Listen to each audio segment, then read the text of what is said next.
War was primarily a man's business, but liberty was everybody's business. If it was a woman's world too, it was also their world war. Even before World War II was America's war, the country's defense boom was on the move. I should like to see this nation geared up to the ability to turn out at least 50,000 planes a year. While war raged in Europe, President Franklin Roosevelt made no illusions that the United States would remain an idle onlooker. We have come to realize that the greatest attack that has ever been launched against freedom of the individual is nearer the Americas than ever before. We must prepare beforehand for the simple reason that preparing later may and probably would be too late. Production of war munitions became a top priority. Defense contracts went out to industrialists around the country, in particular, auto manufacturers. On March 28, 1941, about 30 miles southwest of Detroit, Michigan, workers began clearing land for what would become one of the country's most prolific aircraft production factories, Ford Motor Company's Willow Run. Willow Run occupied some 3.5 million square feet.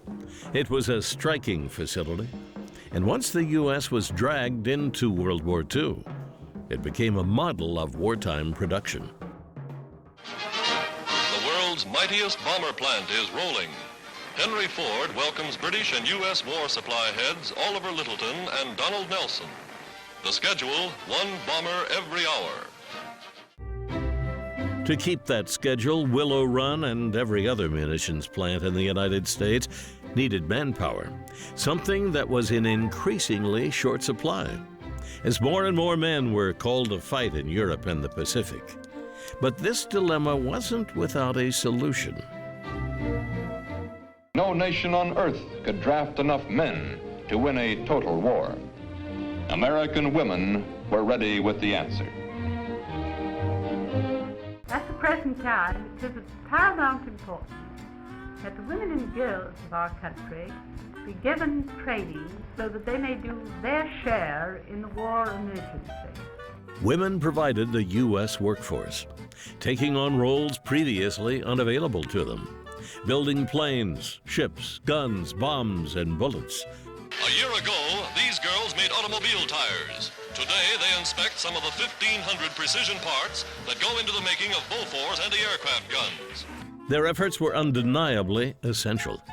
And to maintain the steady flow of labor, the government launched an aggressive recruitment campaign, the star of which was a character named Rosie the Riveter. Rosie quickly became a symbol of female empowerment. She filled posters, magazines, newspapers, even motion pictures. The campaign was a wild success. Millions of women were at work, Rosies as they were called, breaking the traditional gender molds. Many working outside the home for the very first time, where they were often met with prejudices. Women scare me. At least they do in a factory. Well, maybe the women are scared too, Joe. But these prejudices would prove unfounded, as Rosies in factories all over the country armed the Allies all the way to absolute victory.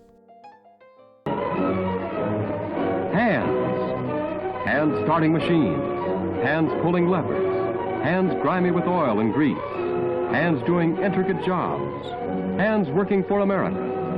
Women's hands. From machining to shipping, women have so efficiently played the dominant role in making this turbo supercharger that American aviators today are able to fly higher and faster than their enemies.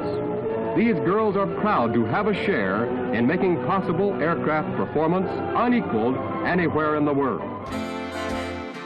What these women accomplished on behalf of the war effort knows no precedent. A service demonstrating that defense of country requires much more than a military.